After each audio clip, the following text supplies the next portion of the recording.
je vais donc avancer l'hypothèse que ce jugement dernier de Michel-Ange est conçu comme un dispositif pictural efficace de contraction du temps qui reste.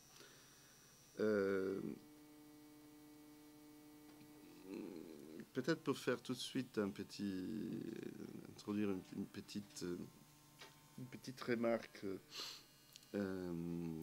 qui doit permettre de faire les ponts entre l'actualité, entre le temps présent et cet objet du passé. Ça m'a été reproché, mais je le fais. Je pense que c'est utile de le faire. Est-ce que nous sommes dans un sentiment aujourd'hui d'une histoire qui se termine, d'un jugement dernier qui va arriver, ou en tout cas d'une orientation du temps vers quelque chose? Il me semble que c'est l'un des points qui doit nous intéresser ici, c'est un peu le déclin de cette perspective-là temporelle, cette tension vers une utopie, par exemple, qui peut être une utopie politique, qui a pu exister, être très fortement ressentie jusqu'aux années 70 du siècle dernier, si je dois dire aujourd'hui.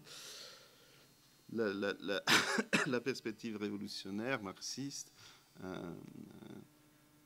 est une façon de faire travailler une attente, l'attente d'un jour meilleur, l'attente, on disait, des lendemains qui chantent, c'est-à-dire d'une société plus juste qui allait d'ailleurs être préparée par une espèce d'apocalypse qui est la révolution armée, la révolution violente.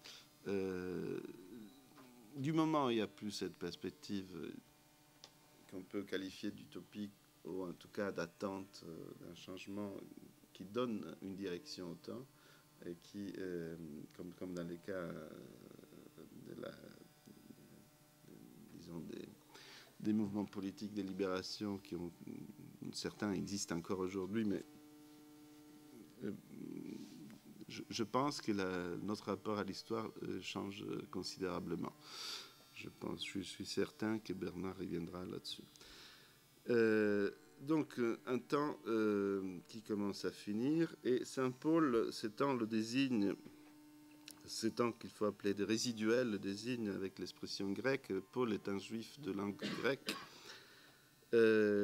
par l'expression onun kairos, le temps de maintenant, le temps de maintenant, onun kairos. Le temps donc qui sera celui pour chacun de la récapitulation de la conversion.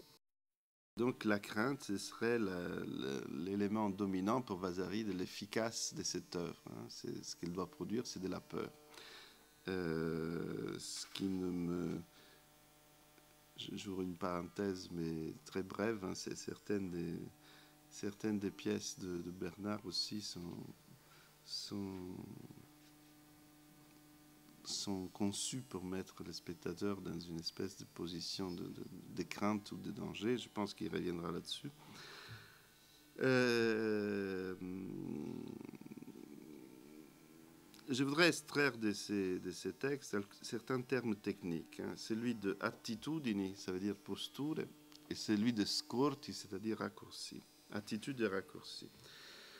Ce sont deux catégories formelles essentielles. La première décrit la posture comme unité d'action. Attitudine est un dérivé de acte, l'acte, l'unité d'action, telle qu'elle est exprimée par le mouvement du corps. Et elle constitue, on verra, l'unité signifiante de la fresque, qui est entièrement construite des relations de posture, d'une syntaxe des corps. À condition de prendre ce terme de syntaxe dans son acception dynamique. Et le deuxième, le scorcio raccourci, est un dispositif de contraction de l'attitude, une façon d'en accentuer la charge énergétique. Un raccourci, c'est une façon donc de contracter un corps. Et vous souvenez-vous que j'ai commencé par dire un temps qui se contracte. Et là, ce sont des corps qui se contractent, qui produisent des raccourcis. Et aussi, bien sûr, des accélérations. Un raccourci est une façon d'accélérer la profondeur, hein, d'une façon, en venant en avant vers le spectateur, d'accélérer la profondeur. Et donc, je reviendrai aussi sur ce problème du raccourci. Dans la troisième partie de cette description, il y a une description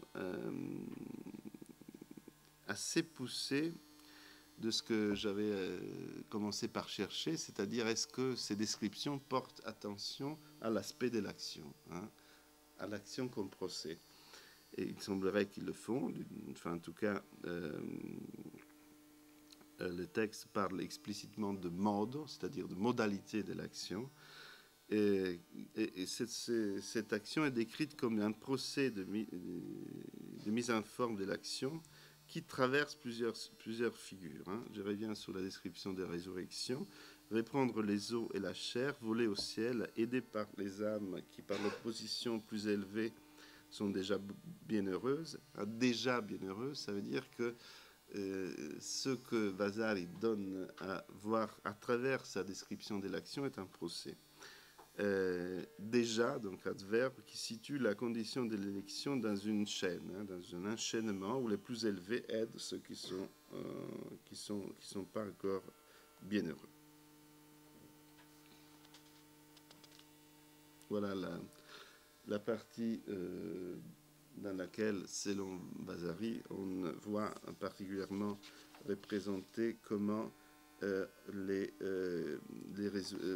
gens qui ressuscitent reprennent corps à partir de la terre elle-même, qui se recomposent leurs os et donc